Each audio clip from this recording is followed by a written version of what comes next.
contrôle est audacieux, qui donne le ballon pour Teixeira alors qu'on s'apprête à faire un nouveau changement. Voilà, Guinée-Bissau. Alors, qui, si Ocandé a-t-il décidé de faire sortir, ben, ça sera justement le très remuant joueur d'Yverdon dans le championnat suisse, Mauro Rodrigues Teixeira. On voit ici hein, la parade de Fofana décisive. Parce que ça aurait pu être une fin de match compliquée, mais on parlait d'équipe coupée en deux, c'est exactement ce qui s'est passé. On a vu un peu de dépit là, dans l'intervention de Nika. Ça ne doit pas arriver hein, dans un match comme ça où vous gagnez 2-0. Vous devez revenir un petit peu aux fondamentaux. Mais surtout ne pas permettre à une équipe comme Guinée-Bissau de procéder à des récupérations hautes et vous mettre en danger. José Correa qui évolue dans le championnat russe. Donc la place de Mauro Rodrigues Teixeira. Alors Carlos Gomez va s'apprêter à jouer ce corner. On entre dans le dernier quart d'heure de ce premier match de la Coupe d'Afrique des Nations. C'est tiré au premier poteau avec une déviation. Mama Baldé qui essaie de faire l'effort pour s'arracher, d'aller chercher ce deuxième ballon. Récupéré par les Ivoiriens avec Seko Fofana qui la donne à plein axe pour Karim Konaté qui arrive à se relancer, qui donne le ballon dans le couloir. Cette fois il a trouvé Kessié, Kessié toujours, qui lève la tête encore, qui essaie de se s'entretire hein, pour servir à nouveau Karim Konaté, mais la défense et le gardien Oupari Djoko s'impose. Ouais, j'ai l'impression qu'il a presque perdu ses appuis au départ. Karim Konaté avec pas mal de réussite arrive à récupérer ce ballon. Ouais, au départ, je pense qu'il change d'avis au dernier moment, Franck Kessié. Et c'est jamais une bonne idée. Et je pense qu'il a aussi un petit croche-patte quand même de la part de Sangat et Karim Konaté là. Ah oui, c'est vrai qu'on a presque pu revenir à la faute. Voilà, vous regardez le ballon. Le jeu était un petit peu plus bas, la raison pour laquelle sans doute ça doit discuter hein, avec M.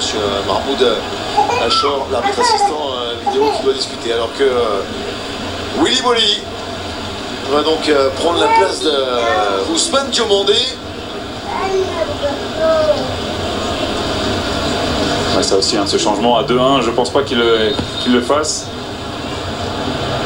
À 2-0, pourquoi pas. Il faut que Bolly rentre en ayant observé un petit peu les espaces laissés par ses coéquipiers pour remettre de l'ordre un peu dans cette défense.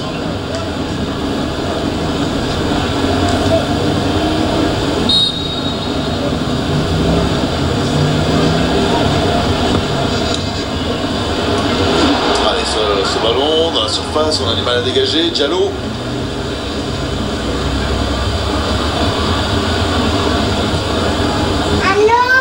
Et la récupération, hein, toujours avec Seko Fofana qui maintenant voilà, ménage ses efforts, hein, dira-t-on, qui ne fait plus autant de courses, mais voilà, qui essaie évidemment par sa technique, par son jeu, d'apporter toujours, de soulager un petit peu son équipe.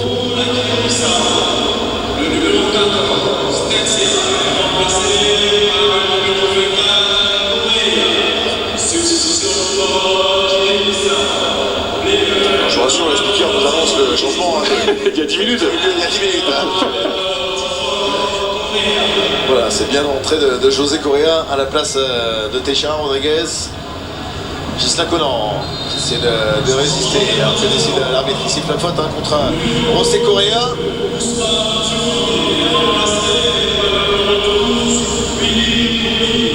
Et Willy Bolly, joueur de Nottingham Forest, hein, qui joue en club Nottingham Forest, qui en première ligue aura perdu pas mal hein, avec les trois Ivoiriens, hein, Serge Aurier, Willy Bolly et Ibrahim Sangaré.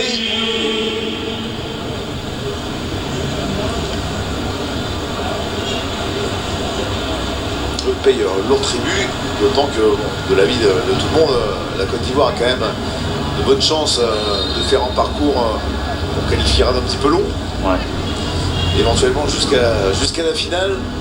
Et donc une absence prolongée pour les trois joueurs de Nottingham Forest sous les yeux de Salomon Kalou. Et Karim Agui à sa droite, mon ancien coéquipier, champion d'Afrique avec la Tunisie.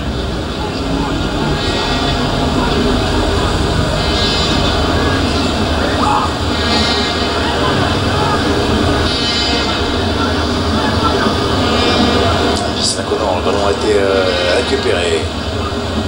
Qui a tout donné derrière lui, Alpha Semedo, l'arbitre revient à la faute et va rendre le ballon. Il reste un peu plus de 10 minutes maintenant.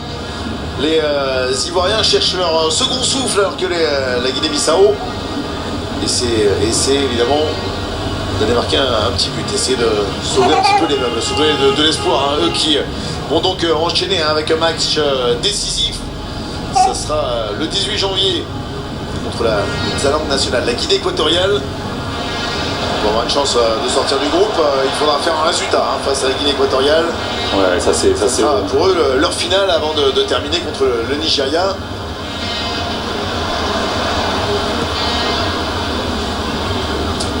Bon. Jefferson et Keda, ouais. Ça le mérite. Ça vient d'exister. D'exister, effectivement, ça montait avec la frappe. Ça n'a pas apporté grand chose, malheureusement. Les anciennes, bien sûr, de son excellence, le président Alassane Dramane Ouattara, aux côtés de la première dame.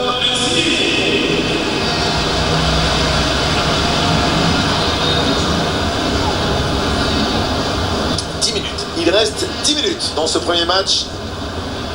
Et puis ensuite, ça sera le rendez-vous habituel. Vous pouvez noter sur Canal Plus 4 tous les soirs. Évidemment, à la fin du dernier match, on se retrouvera pour un soir de Cannes avec nos experts sur le plateau de Solbeni pour revenir sur les temps forts de la journée, avoir les réactions, avoir évidemment une projection sur les rendez-vous, les matchs du lendemain. Les dernières petites infos, les coulisses de la compétition et être au cœur des équipes.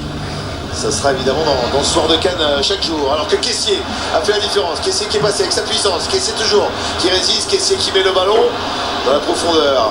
C'est excentré pour Karim Konaté qui arrête le ballon. Qui va devoir attendre du soutien. Qui trouve derrière avec Seko Fofana qui n'a pas pu enchaîner. Jérémy Boga redonne Seko Fofana à nouveau.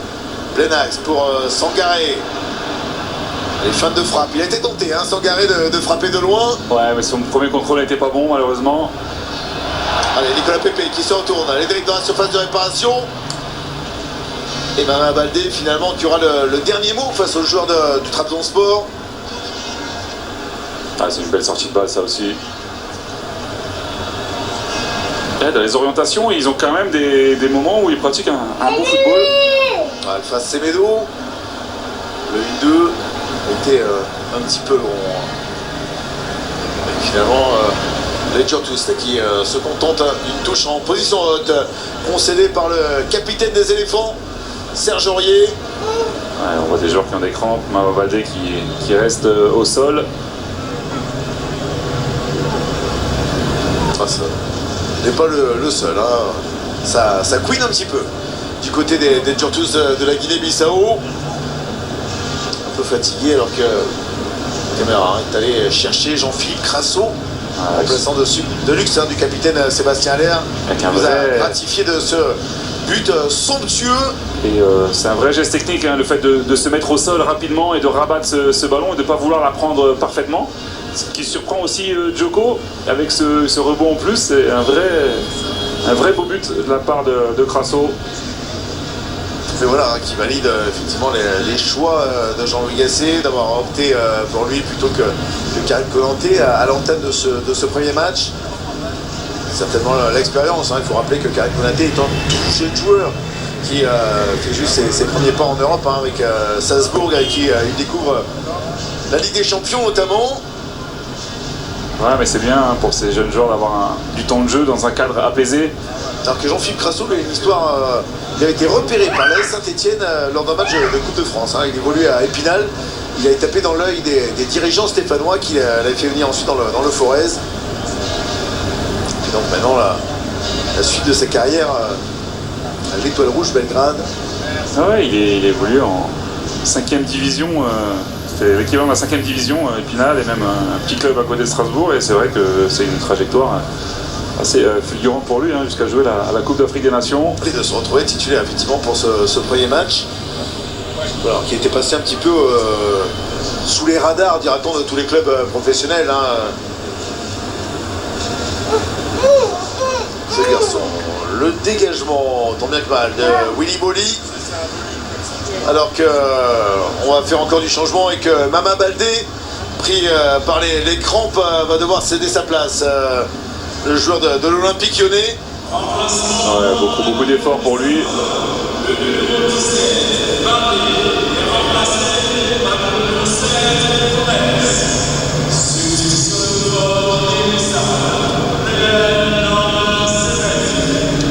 Alors voilà, Baldé va céder sa place à Sileido Gomez, attaquant de la Poelle, lui aussi dans le championnat chypriote, comme Moreto Cassama. Attention, encore une fois, le centre de Falikandé pour le coup de tête de José Correa qui passe au-dessus de la transversale. Mais quand on vous disait de se méfier, quand on vous disait que la Guinée-Bissau, les Djurtous avaient des solutions et avaient des opportunités. Parce que c'est un vrai duel remporté. Alors Conan il est à proximité de son attaquant, hein. C'est pour ça que c'est très dur pour Correa de rabattre ce ballon. Mais c'est un duel aérien offensif gagné quand même pour les Djurtous. Et l'attaquant Correa qui n'a pas réussi à claquer le ballon vers les buts de Yaya Fofana. La remise, Jefferson Nkada de la tête prolonge jusqu'à Ouparine Djoko. Il y a un but des Francs-Bourins dans le championnat belge. Qui peut relancer court à la main avec Diallo, avec le entrant maintenant. Gomez qui s'est mis dans le couloir, qui touche du ballon, qui essaie d'amener de l'activité, de dynamiser un petit peu son couloir. Sangaté donne le ballon pour Nkada. Très longue couverture avec José Correa dans la surface. José Correa qui était au duel avec Willy Bolly. La frappe ensuite effectivement de Correa. Non, c'était Djou qui était effectivement dans la surface et en deuxième rideau. José Correa. Ouais, regardez, Dika qui a eu un peu du mal à se situer. Et derrière, il se joue presque tout seul de cette charnière centrale.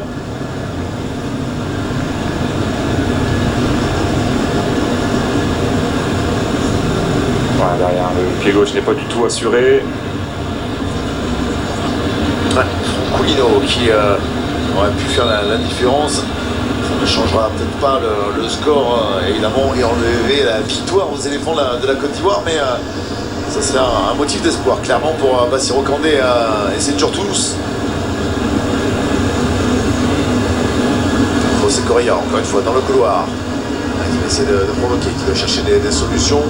On s'applique à défendre du côté des Ivoiriens maintenant. Ils sont tous devant la surface de réparation de Yaya Fofana.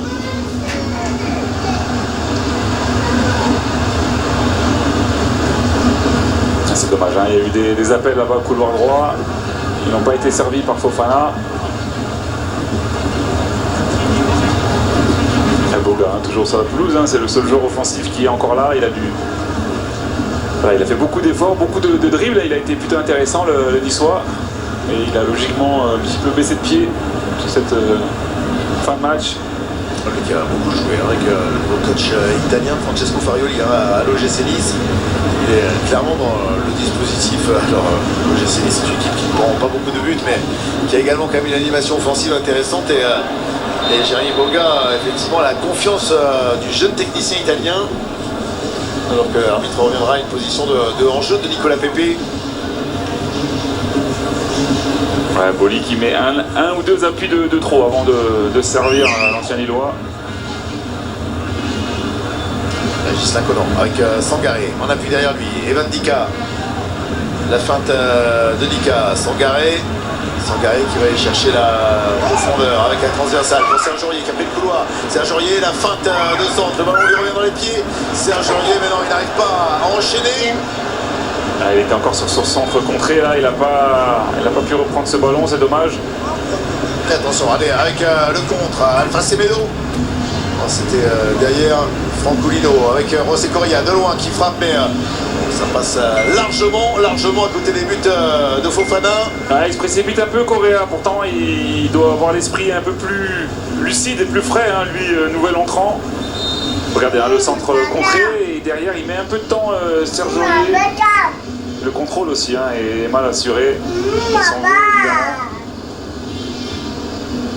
L'ultime changement, est-ce que c'est pour casser la dynamique des Djurtous? En tout cas, Jean-Louis Gasset va faire rentrer Doumbia.